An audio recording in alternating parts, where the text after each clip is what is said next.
Hello बच्चों। हाँ तो बच्चों अपन लोग लास्ट टाइम बर्नौली समीकरण पढ़ रहे थे। बर्नौली समीकरण मैंने आप लोगों को निकाल के उसका डेरिवेशन बताया था और उस पर एक मैंने न्यूमेरिकल करवाए थे एक दो। ठीक है, तो देखो बर्नौली जो समीकरण है वो मैंने आप लोगों को जैसे कि बताया है कि बर्नौली समीकरण है वो अप्लीकेबल होगी। कब होगी अप्लीकेबल? जब जो फ्लूइड है वो क्या हो, नॉन विस्कस और इनकम्प्रेसिबल फ्लूइड हो। यानी नॉन विस्कस और इनकम्प्रेसिबल फ्लूइड, फ्लोइंग फ्लूइड हो, उसके लिए क्या होता है, बर्नौली समीकरण अप्लीकेबल होती है। ठीक है, अपन ने देखो प्रेशर डिफरेंस की बात अपन करते हैं, आप लोग समझना एक इसकी जरूरत क्यों पड़ी बर्नौली समीकरण की। ठीक है, देखो अपन ने प्रेशर डिफरेंस की बात की थी कि एक जब सबसे पहला वीडियो इस चैप्टर का, उसमें मैंने बात की थी कि प्रेशर डिफरेंस अपन निकालते हैं कि वो डेप्थ के साथ में कैसे चेंज होता है, वो यानी वर्टिकली और हॉरिजॉन्टली वो कैसे चेंज होता है। सबसे पहले अपन ने इसकी बात की थी। ठीक है, अभी न्यूमेरिकल करवाता हूँ आपको, सबसे पहले ये सुन लो। ठीक है, तो उसके लिए मैंने आप लोगों को डायरेक्ट अपन ने फॉर्मूला किया कि यहाँ पर प्रेशर पी नोट है, यहाँ का प्रेशर अपन को निकालना है और ये हाइट एच दे रखी है। तो यहाँ के प्रेशर के लिए ये क्या आया था, पी बराबर क्या आया था, इस ए पॉइंट पर पी क्या आया था, पी जीरो प्लस रो जी एच। ठीक है, और हॉरिजॉन्टली पर वो चेंज नहीं हो रहा था। ठीक है, ये कब बात थी, स्टैटिक फ्लूइड की बात थी कि जब फ्लूइड रुका हुआ हो। ठीक है, और जब ये जो फ्लूइड है, ये जो इस कंटेनर में भरा हुआ है फ्लूइड, ये कंटेनर मान लो ए एक्सेलरेशन से इधर की ओर चल रहा हो, ए एक्सेलरेशन से इधर चल रहा हो, ए एक्सेलरेशन से इधर चल रहा हो, ए एक्सेलरेशन से इधर की ओर चल रहा हो, तब प्रेशर में कैसे चेंज होता है, प्रेशर है वो कैसे वेरी करता है, तो उसका मैंने आप लोगों को डेरिवेशन भी करवाया है। 2 नंबर जो 3 नंबर लेक्चर था उसके अंदर बिल्कुल आसानी से उसको समझाया है। ठीक है, उसके बाद में अपन ने, ये तो बात होगी जब फ्लूइड स्टैटिक फ्लूइड हो और ये एक्सेलरेटेड फ्लूइड हो। ठीक है, उसकी अब फ्लूइड है वो किसी पाइप में से किसी कंटेनर में से, किसी पाइप में से, पाइप से समझ लो, किसी पाइप से जब फ्लो हो रहा हो, ये मान लो कोई ऐसी एक पाइप है, इस पाइप से जब फ्लूइड फ्लो हो रहा हो तो उसका प्रेशर कैसे वेरी करेगा, तो उसका प्रेशर कैसे वेरी करेगा, उसके लिए ये बर्नौली समीकरण काम में ली गई। कब? अब ये पाइप है, ये तो मोशन नहीं कर रही। पाइप तो इसे अपन जमीन के अंदर गाड़ के रखते हैं, ऊपर पाइप ऐसे रखते हैं। ठीक है, तो पाइप तो एकदम रेस्ट कंडीशन पे रहती है, उसके अंदर जो फ्लूइड होता है वो फ्लो होता है। ठीक है, अब ये पाइप है, इसके अंदर फ्लूइड ऐसे फ्लो कर रहा हो, ये 1 नंबर पॉइंट मान लिया, ये 2 नंबर पॉइंट मान लिया, तो उसके लिए अपन ने प्रेशर के लिए काम ये किया था, इसकी जो हाइट है यहाँ से ये h दे रखी है, h1 दे रखी है, और ये यहाँ से ये हाइट h2 दे रखी है। तो उसके लिए अपने पास में बर्नौली समीकरण ये आई थी कि P1, यहाँ लिखता हूँ, P1 प्लस 1/2 रो V1 स्क्वायर प्लस रो GH1 बराबर P2 प्लस 1/2 रो V2 स्क्वायर प्लस रो GH2। राइट, यानी यहां से अपन P1 और P2 निकाल सकते हैं, P1 माइनस P2 यानी P1 P2 का डिफरेंस निकाल सकते हैं यहां से। ठीक है, अब यहां पर ये V1 क्या है, इधर से जो फ्लूइड इसके अंदर इंटर हो रहा है उसकी वेलोसिटी है, यहां से जो फ्लूइड एग्जिस्ट हो रहा है उसकी वेलोसिटी V2 है।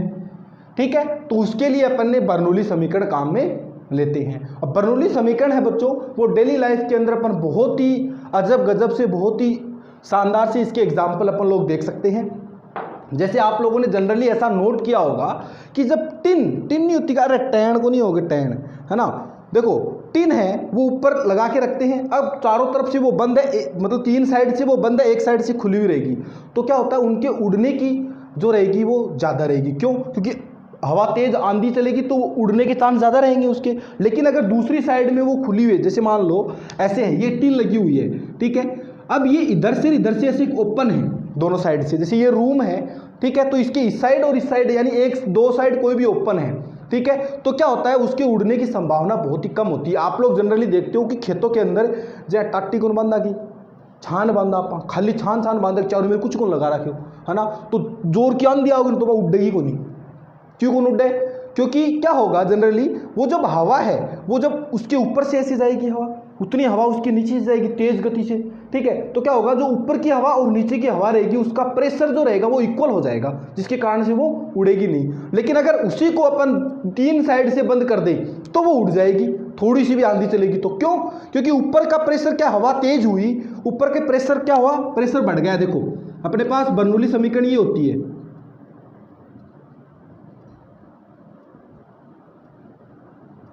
अब ये तो क्या होगा, जैसे टिन वगैरह अपन लगाते तो लगभग ये तो कांस्टेंट रहता है, ये तो लगभग हट जाएगा यहाँ से ये तो। अब ये कंडीशन आ जाती है हॉरिजॉन्टल के लिए, हॉरिजॉन्टल बर्नौली समीकरण लगाते तो उसके लिए ये कंडीशन आती है। तो यहाँ से अपन को दिख रहा है कि P है वो रो के इन्वर्सली प्रोपोर्शनल है, V के इन्वर्सली प्रोपोर्शनल है। मतलब जहां वेलोसिटी ज्यादा होगी वहां प्रेशर क्या होगा, कम होगा। यहां से अपन को ये दिख रहा है जहां वेलोसिटी ज्यादा होगी वहां प्रेशर क्या होगा, कम होगा।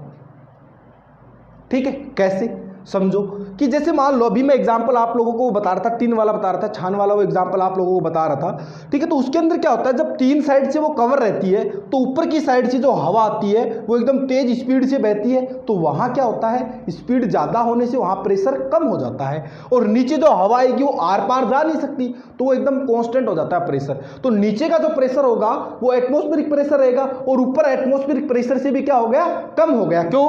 क्योंकि स्पीड क्या हो गई, हवा की ज्यादा हो गई, ज्यादा होने से ऊपर प्रेशर कम हो गया, ऊपर प्रेशर कम होने से वो ऐसे पलटी खा जाती है। ठीक है, नीचे प्रेशर ज्यादा तो उसको ऐसे पलट देगा।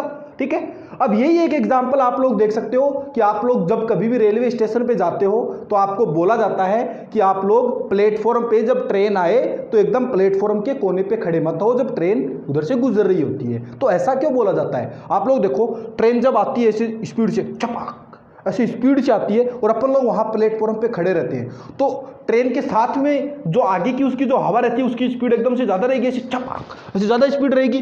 तो स्पीड आगे की स्पीड, हवा की स्पीड ज्यादा रहने से क्या होगा, अपने जो आगे का जो प्रेशर है वो कम हो जाता है और पीछे एटमॉस्फेरिक प्रेशर रहेगा। पहले अपन ऐसे ही खड़े हुए थे, जैसे मैं अभी खड़ा हुआ हूं तो मेरे चारों तरफ एटमॉस्फेरिक प्रेशर लगा हुआ है, इसलिए मैं बैलेंसिंग कंडीशन में हूं। ठीक है, अब एक साइड से किधर से भी थोड़ा सा ही प्रेशर ज्यादा हो गया, जैसे मान लो पीछे की साइड प्रेशर ज्यादा हो गया तो मैं आगे की ओर ऐसे झुक जाता हूं, आगे प्रेशर ज्यादा हो जाएगा तो इधर की ओर ऐसे, जैसे देख सकते हैं ना ये मार्कर यहां है तो इसके मैं इधर प्रेस इधर ऐसे लगाऊंगा तो पीछे की ओर झुकेगा, प्रेशर मतलब एक तरीके से फोर्स ही लग रहा है। तो उसमें ट्रेन वाले एग्जांपल में भी क्या होता है कि जब ट्रेन ऐसी गुजरती है तो आगे की उसकी जो स्पीड रहती है, अपन जब खड़े रहते हैं तो आगे की स्पीड ज्यादा हो जाती है, किसकी, एयर की, वायु की स्पीड, हवा की स्पीड ज्यादा हो जाती है। अब हवा की स्पीड ज्यादा होने से क्या होगा बच्चों कि वहां प्रेशर है वो कम हो जाएगा और अपने पीछे तो एटमॉस्फेरिक प्रेशर रहता है, अब वहां एटमॉस्फेरिक प्रेशर से आगे कम हो गया, पीछे एटमॉस्फेरिक प्रेशर है तो वो क्या करेगा, आगे की ओर धक्का लगाता है, तो अपना इसलिए उस पटरी पे गिरने के चांस रहते हैं। ठीक है, ट्रेन के आगे आने के चांस रहते हैं। ठीक है, तो इसलिए अपन को बोला जाता है कि जब वो आए तो अपन को, ट्रेन आए तो प्लेटफॉर्म के ऐसे नज़दीक नहीं खड़ा होना चाहिए।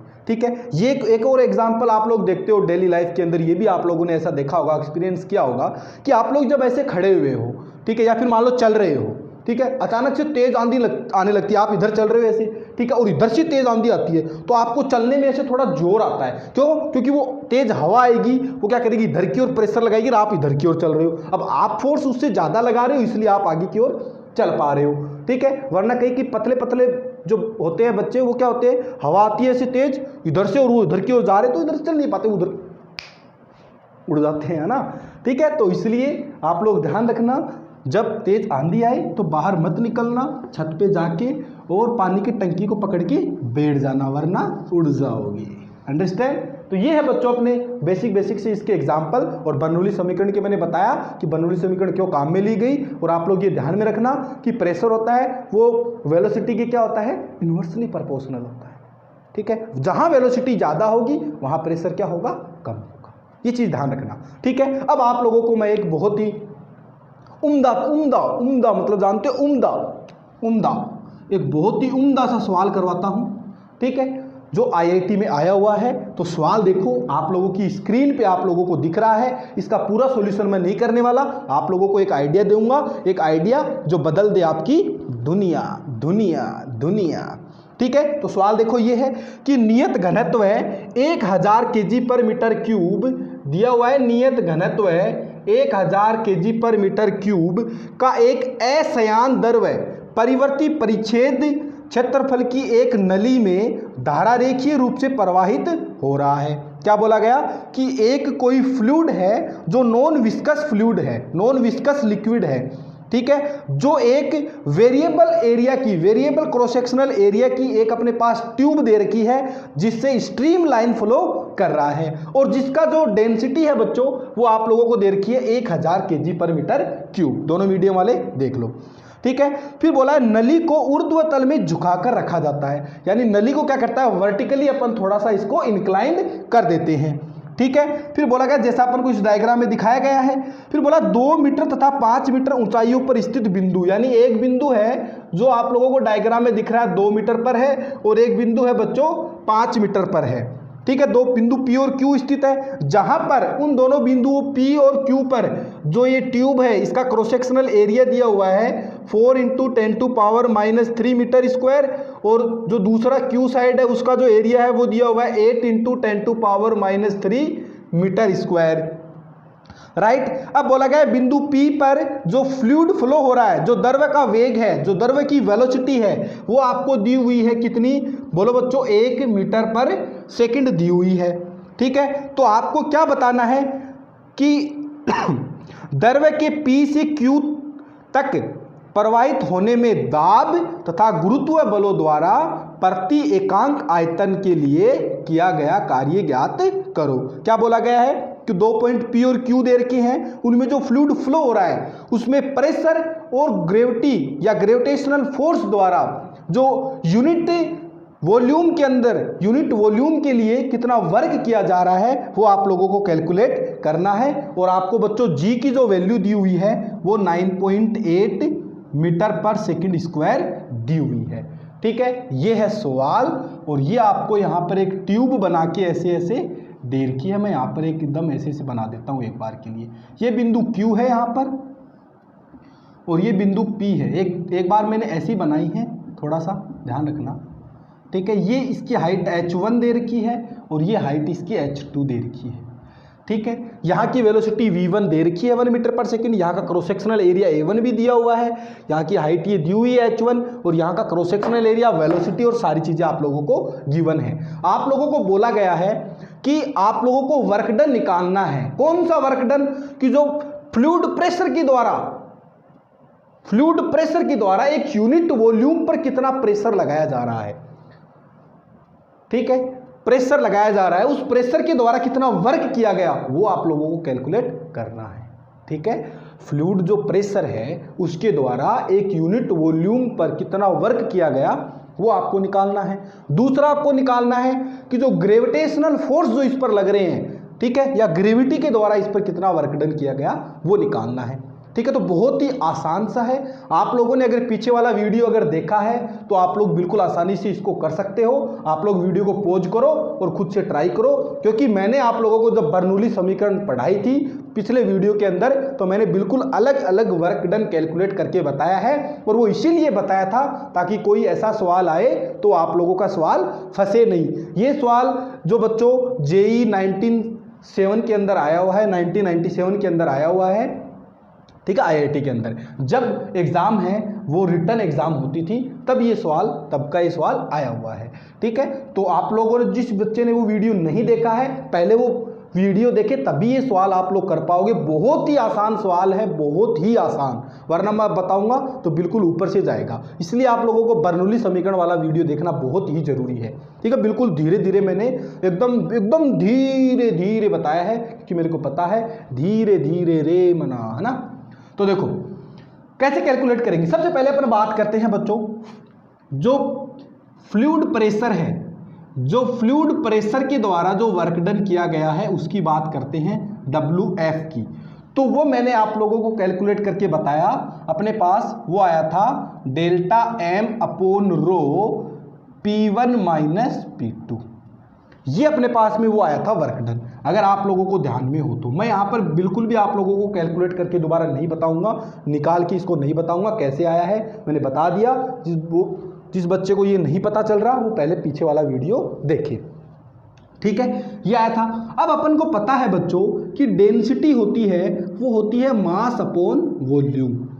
Density equal to mass upon volume, यानी मैं मास को ΔM से लिख सकता हूँ, वॉल्यूम को ΔV से लिख लेता हूँ। तो यहाँ से क्या आएगा, देखो ΔM/ρ, इस ΔV को इधर ले और रो को इधर भेज दो, यानी ΔM अपॉन जो रो है इसको क्या मैं ΔV लिख सकता हूँ। तो मैं इसको क्या लिख दूंगा, WF equal to ΔV into P1 - P2। यहाँ पर ये ΔV क्या है, वेलोसिटी में चेंज नहीं है, ये क्या है, वॉल्यूम, वॉल्यूम है इसका। ये वर्क डन आ गया। अब वर्क डन आपको निकालना कौन सा है? अगर आप लोगों ने क्वेश्चन देखा हो, ध्यान से सुना हो, तो मैंने वर्क डन बोला था पर यूनिट, एक यूनिट वॉल्यूम का, यानी वॉल्यूम को अपन को क्या लेना है? यूनिट लेना है। वॉल्यूम को क्या लेना है? यूनिट लेना है। ठीक है, तो या तो ऐसे कर लो, दो तरीके हो सकते हैं, इसको इधर ले जाओ डेल्टा वी, इसको इधर ले आए, is equal to P1 minus P2। अब जो वॉल्यूम है वो 1 लेना है, तो 1 आ गया, W वर्क डन आ गया ना, ये 1 आ जाएगा तो क्या आएगा? WF is equal to P1 minus P2। ये कौन सा वर्क डन है? वर्क डन पर unit volume by fluid pressure, वो वर्क डन है ये। तो मतलब बेसिकली आप लोगों को निकालना क्या है? इन दो जो पॉइंट दे रखे हैं, इन दोनों पॉइंट के बीच में जो प्रेशर डिफरेंस आएगा वही क्या आएगा बच्चों? वर्क डन पर unit volume by fluid pressure. ठीक है, अब आप लोग यहां और यहां का प्रेशर कैसे निकालोगे, प्रेशर डिफरेंस कैसे निकालोगे, तो वो निकालने के लिए मैं आप लोगों को बताऊं, क्योंकि आप लोगों को सवाल के अंदर सबसे पहली लाइन के अंदर ही दिया हुआ है जो फ्लूइड है वो नॉन विस्कस फ्लूइड है, असंयान द्रव्य है। तो नॉन विस्कस फ्लूइड है तो बच्चों अपन लोग बर्नौली इक्वेशन काम में ले सकते हैं। बहुत ही आसान है, देखो इतना आसान है कि आप लोग कर सकते हो। मैं देखो थोड़ा सा आप लोगों को आइडिया दे देता हूं, एक आइडिया जो बदल दे आपकी दुनिया। ठीक है, प्रेशर डिफरेंस निकालना है तो इसको इधर लेके आ जाओ, तो P1 माइनस P2 की वैल्यू निकालनी है, इजिकल टू इधर क्या बचे? ये दो चीज बचे, 1/2 रो V2 स्क्वायर प्लस रो GH2, फिर ये इधर आएगा माइनस 1/2 रो V1 स्क्वायर, फिर माइनस रो GH1। ये आ गया प्रेशर डिफरेंस, यानी इसकी वैल्यू आप लोग निकाल लोगे। देखो इसके अंदर रो भी दिया हुआ है, V2 नहीं दिया हुआ, मैं बताऊंगा भी कैसे निकालना है, और बाकी सारी चीजें दी हुई है, बस V2 नहीं दिया हुआ। तो V2 निकालने के लिए अपन लोगों ने इक्वेशन ऑफ कंटिन्यूटी काम में ले लो, A1V1 बराबर A2V2। तो यहां से V2 की वैल्यू क्या आएगी? A1 बोलो कितना दिया हुआ है? 4 × 10⁻³ V1 बोलो कितना दिया हुआ? 1 दिया हुआ है। A2 कितना दिया हुआ है? 8 × 10⁻³ V2। तो 10⁻³ से 10⁻³ कट गया, ये इधर 4/8 इजिकल टू V2। तो यहां से बच्चों V2 की वैल्यू क्या आ गई? 1/2 मीटर पर सेकेंड। अब आपको इस इक्वेशन में सारी वैल्यूज दी हुई है, सब वैल्यूज दी हुई है, इसमें आप लोग वैल्यू पुटअप करो और इसका आंसर निकालो। मैं आप लोगों को बताता हूं, इसका जो आंसर आएगा वो ये आएगा 2.9, मैं लेके आया हूं आंसर आप लोगों के लिए, 2.9028 × 10⁻⁴ नहीं सॉरी 4 + 4, ये इसका आंसर आएगा 2.9028 × 10⁻⁻। और यही बच्चों क्या हो जाएगा? Work done by fluid pressure पर यूनिट वॉल्यूम। ठीक है, ये लो पर यूनिट वॉल्यूम आप लोग बिल्कुल आसानी से निकाल सकते हो। ये तो क्या हो गया कि जो फ्लूइड प्रेशर है उसके द्वारा कितना वर्क डन किया गया वो। अब दूसरा आप लोगों को इसमें जो सवाल है बच्चों वो पूछा गया कि जो ग्रेविटेशनल फोर्स लग रहे हैं उनके द्वारा कितना वर्क डन किया गया वो निकालने के लिए आप लोग नोट कर सकते हो बिल्कुल वीडियो को पॉज कर करके। अब work done by gravity, work done by gravity अपने पास में क्या आया था? WG equal to delta M रो नहीं delta M G H1 minus H2, ये आया था अपने पास में। ये भी मैंने उस वीडियो के अंदर बताया है, बिल्कुल निकाला है आसानी से। ठीक है, अब देखो वापिस से अपन को पता है कि रो इजिकल टू होता है delta M upon delta V या M अपॉन V। ठीक है, तो डेल्टा M बराबर क्या आएगा? Rho into delta V। Delta M की जगह मैं रो इंटू डेल्टा V लिख सकता हूं, तो WG इजिकल टू क्या आ जाएगा? Rho into delta V into G into H1 minus H2। अब अपन को तो क्या निकालना है? WG अपॉन डेल्टा V निकालना है, इसकी वैल्यू निकालनी है, वर्क डन बाय ग्रेविटी पर यूनिट वॉल्यूम।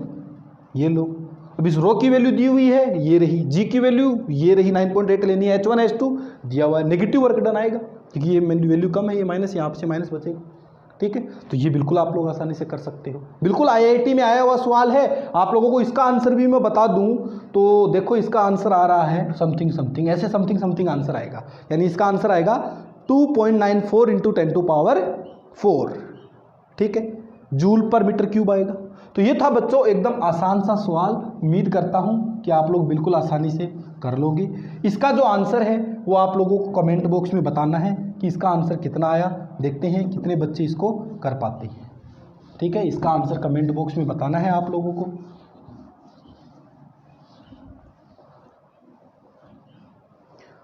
ठीक है, तो ये था बच्चों अपना एकदम नन्हा मुन्ना सा सवाल। अब आप लोगों को एक बहुत ही शानदार सा अगला सवाल मैं करवा देता हूँ। एच.सी. वर्मा का सवाल है, बहुत ही आसान सा सवाल है जो आप लोगों को खुद से ट्राई करना है, वीडियो को पॉज करना है और खुद से ट्राई करना है, ठीक है। सवाल देखो, सवाल आप लोगों को दिख रहा है, आपकी स्क्रीन पे दिया हुआ है। सवाल है water flow through A horizontal tube of variable cross sectional area, यानी एक वाटर है, जो वाटर है वो क्या है, एक वेरिएबल क्रॉस सेक्शनल एरिया की हॉरिजॉन्टल ट्यूब है, उससे फ्लो हो रहा है। The area of cross section at A and B are, यानी दोनों साइड का जो एरिया है वो आप लोगों को दिया हुआ है। एक साइड का जो एरिया है वो दिया हुआ है 4 mm², दूसरे साइड का जो एरिया है वो दिया हुआ है 2 mm², ठीक है, ये दिया हुआ है फिर रिस्पेक्टिवली दोनों साइड का, ठीक है। फिर बोला if 1 cc 1 cm³ of water इंटर्स पर सेकेंड थ्रो ए, यानी अगर ए से 1 सेकंड के अंदर जो 1 cc of 1 cm³ of water enter हो रहा है, ठीक है, ये सारी चीज़ आप लोगों को गिवन है। मतलब Q का मान आप लोगों को दिया हुआ है 1 cm³, ठीक है, Q1 का मान दिया हुआ है जो एक साइड पहली वाली साइड है उससे फ्लो हो रहा है, ठीक है। फिर बोला है आप लोगों को निकालना क्या है, find the speed of water at A and speed of water at B, दो चीज़ तो ये निकालनी है, तीसरा निकालना था pressure difference P A minus P B.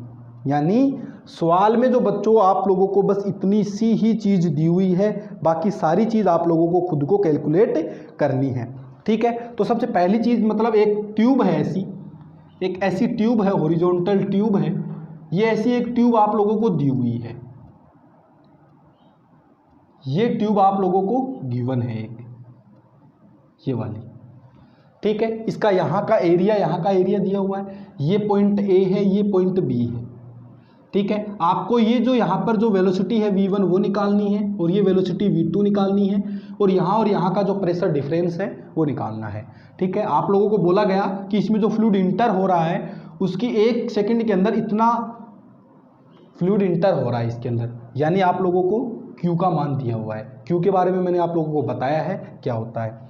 तो Q क्या होता है बच्चों, AV होता है, इक्वेशन ऑफ कंटिन्यूटी के अंदर मैंने बताया था, ठीक है, क्वांटिटी ऑफ फ्लूइड। ये Q1 क्या हो जाएगा, A1 V1। तो Q1 की वैल्यू कितनी होगी, देखो इसको अगर मीटर क्यूब में बदलोगे तो कितना आएगा, 1 × 10⁻⁶ मीटर क्यूब आएगा, क्योंकि सेंटीमीटर को बदलते 10⁻⁻2 आता है, 10⁻2 आता है, यहाँ पर क्यूब है तो ये क्या हो जाएगा, 6 हो जाएगा। तो Q1 की वैल्यू क्या आ गई, 1 × 10⁻⁶ इजिकल टू A1 की वैल्यू भी दी हुई आपको, ये दी हुई 4, ये mm² है, तो इसको मीटर में बदलोगे तो क्या आएगा, 1 mm के अंदर 10⁻³ होता है, 1 mm के अंदर 10⁻³ मीटर होता है, तो 1 mm² के अंदर कितना होगा, 10⁻⁶ मीटर होगा। तो 4 में कितना होगा, 4 × 10⁻⁶ मीटर स्क्वायर होगा। तो लिख दो 4 × 10⁻⁶ इंटू V1, ये इससे कट गया, क्या आया 1/4 बराबर V1, यानी V1 का जो मान है बच्चों वो आ गया 1/4 मीटर पर सेकंड, और इसको आप लोग 25 सेंटीमीटर पर सेकंड भी लिख सकते हो, ठीक है। कोई जरूरी नहीं आपको यही आंसर हो, ये आंसर भी दिया हुआ तक सकता है सेंटीमीटर में। तो 25 1/4 मतलब 1/4, तो यानी 100 का 25, ठीक है, 25 है। ये आ गया आपके पास V1 की वैल्यू। ऐसे ही आप लोग V2 की वैल्यू कैलकुलेट कर सकते हो, कैसे करोगे, इक्वेशन ऑफ कंटिन्यूटी से A1 V1 बराबर A2 V2, यानी यहाँ से जितना इंटर हुआ उतना ही एग्जिस्ट होगा, तो यहाँ से आप लोग Q1 को यहाँ पे Q2 भी लिख सकते हो, दोनों बराबर होंगे, ये दोनों बराबर होंगे ना, क्योंकि जितना इंटर किया उतना एग्जिस्ट होगा, क्योंकि पाइप तो खुद पिएगी नहीं कुछ वाटर अपने तरफ से, ठीक है। तो A1 V1 की वैल्यू आपके पास में निकल के आती है ये, ठीक है, कितनी आती है, Q1 यानी 1 × 10⁻⁶ आएगी, ये Q1 के बराबर है A1 V1 बराबर। A2 का मान कितना दिया हुआ है, A2 ये रहा 2 mm², यानी ये कितना हो जाएगा 2 × 10⁻⁶ मीटर स्क्वायर, राइट। तो ये कितना हो गया 2 इंटू 10⁻⁻6 इंटू V2। तो यहाँ से आप लोग V2 की वैल्यू निकाल सकते हो, ये इससे कट जाएगा, V2 आएगा 1/2 मीटर पर सेकंड। इसको आप लोग 50 सेंटीमीटर पर सेकंड भी लिख सकते हो, इसको आप लोग 50 सेंटीमीटर पर सेकंड स्क्वायर भी लिख सकते हो, ठीक है। तो ये है। अब आप लोगों को दो आंसर आपके आ गए, एक आंसर ये रहा और एक आंसर ये रहा। आपको दूसरा जो आंसर निकालना है वो निकालना है PA minus PB। PA minus PB का आंसर निकालना है, यानी PA माइनस PB क्या आएगा, इन दोनों पॉइंट पर प्रेशर डिफरेंस कितना आएगा। तो इसके लिए आप लोग जो है क्या काम में लोगे, बर्नौली इक्वेशन, PA प्लस 1/2 रो V1 स्क्वायर प्लस रो GH1 बराबर PB प्लस 1/2 रो V2 स्क्वायर प्लस रो GH2।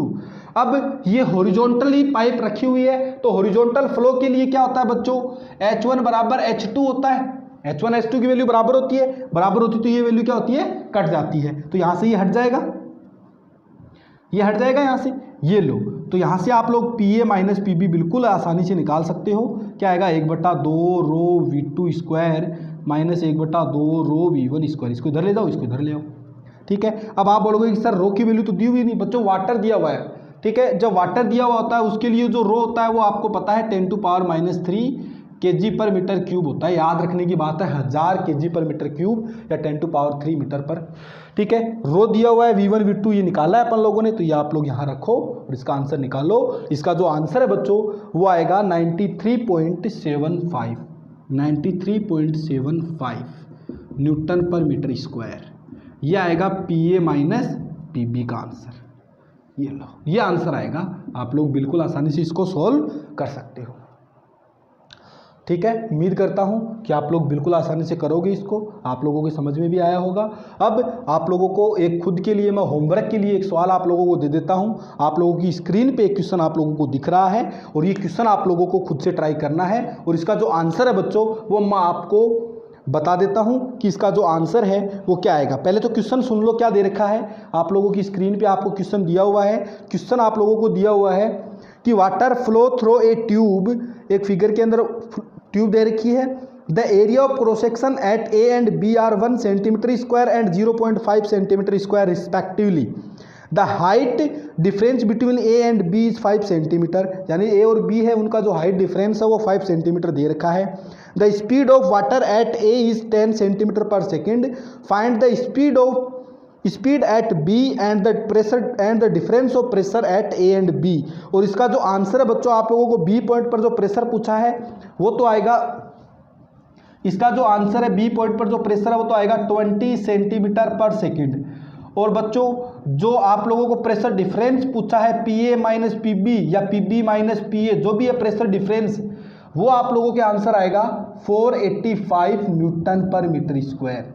ये आप लोगों को आंसर है वो मैंने बता दिए हैं। इसका जो आंसर है वो आप लोगों को खुद को करना है, और अगले वीडियो के अंदर मैं आप लोगों को इसका आंसर बता दूंगा कि इसका आंसर क्या आएगा, कैसे आएगा। आंसर तो मैंने बता दिया, सॉरी, कैसे आएगा, कैसे करना है पहले आप लोग खुद ट्राई करोगे। अगले वीडियो में मैं आप लोगों को इसका सॉल्यूशन करवाऊंगा, ठीक है। तो उम्मीद करता हूं आप लोगों ने बहुत ही आसान सा बच्चों, बहुत ही आसान सा ये टॉपिक है बर्नौली समीकरण। मैंने 3-4 आपको इसके न्यूमेरिकल करवा दिए, पीछे की IIT एग्जाम में आया हुआ न्यूमेरिकल भी करवाया। देखा आप लोगों ने कितने अच्छे न्यूमेरिकल है, बहुत ही आसान से न्यूमेरिकल, कंसेप्चुअल न्यूमेरिकल, कुछ है भी नहीं कंसेप्ट वैसे देखे तो एकदम डायरेक्ट क्या है, फॉर्मूला बेस्ड क्वेश्चन आते हैं। हो सके वहाँ तक थोड़ी सी कंसेप्ट तो आप लोगों को ध्यान में रखती हैं, क्योंकि देखा आप लोगों ने डायरेक्ट जो क्वेश्चन है वो नहीं दिया हुआ।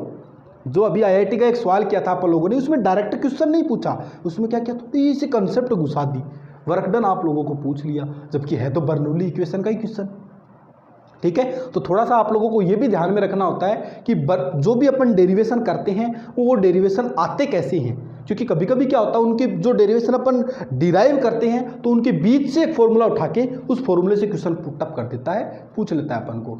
तो इसलिए क्या होता है कि अपन लोगों को थोड़ा बहुत डेरिवेशन है उसको भी दिमाग में अपन को रखना होता है, ठीक है। वरना बच्चे क्या करते हैं, और ज़्यादातर टीचर्स होते हैं वो भी यही बताते हैं कि आप लोगों को एग्जाम क्रैक करनी है तो आप लोग क्या करो, ज़्यादा वो ध्यान में नहीं रखो, डायरेक्ट इनके लास्ट फॉर्मूले कई बच्चे होते हैं वो लिख के ऐसे रखते हैं। हाँ, माना कि फॉर्मूले भी आप लोगों को एकदम याद होने चाहिए ताकि जो फॉर्मूला बेस्ड क्वेश्चन आए वो डायरेक्ट आप लोग कर दो, ठीक है। लेकिन वो फॉर्मूला आया कैसे है, वो डेरिवेशन भी उसका थोड़ा सा दिमाग में आप लोगों को रखना है, ठीक है। तो आज के लिए बच्चों बस इतना। नेक्स्ट क्लास में अपन लोग पढ़ेंगे जो एप्लीकेशन ऑफ बर्नौली इक्वेशंस है, वेंचुरी मीटर, ये सारी चीज़ें, वेलोसिटी ऑफ इफ्लक्स, ये सारी चीज़ें अपन लोग पढ़ेंगे, ठीक है। तो आज के लिए बस इतना, बाकी रहेगा नेक्स्ट डे। तब तक के लिए धन्यवाद।